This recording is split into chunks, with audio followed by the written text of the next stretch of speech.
শবে বরাত সুবহানাল্লাহ বলি না। আল্লাহ বলে বান্দা গুনাহ করছো, আমি আল্লাহর রহমত থেকে নিরাশ হইও না, আমি আল্লাহ তোমাকে বারবার সুযোগ দিচ্ছি। মালিক কিভাবে?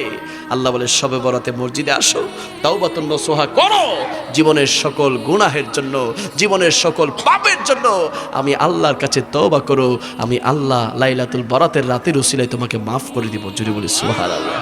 এজন্য শবে বরাতে মসজিদে যাওয়ার দরকার আসেনি। আওয়াজ বলি সিজদা দিব কাকে, জিকির করব কার? আমরা সকলে তওবা করতে রাজি আছি না নাই? আবার কোন তওবা? মা বোনরা যে বলে তওবা তওবা, এটা না, তওবাতুন নসুহা, যেটা অন্তর থেকে করবে।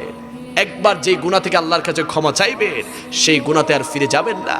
যদি একবার তওবা করেছেন আবার সেই গুনাহ করেন, মনে রাখবেন আপনি আল্লাহর সাথে মশকারি করতেছেন, ঠিক না?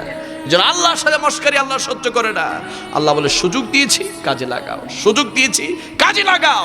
শবে বরাত তোমাকে দিয়েছি রং তামাশার জন্য নয়, শবে বরাত লাইলাতুল কদর তোমাকে আমি দিয়েছি আমি আল্লাহর দরবারে মাথা ঝুঁকিয়ে তওবা করার জন্য। জোরে বলি সুবহানাল্লাহ। আল্লাহ সুবহানাহু ওয়া তাআলা আমাদের প্রত্যেককে দ্বীনের পথে, ইসলামের পথে সুন্নত মোতাবেক চলার তৌফিক দান করুক। সকলে পড়ে আমিন।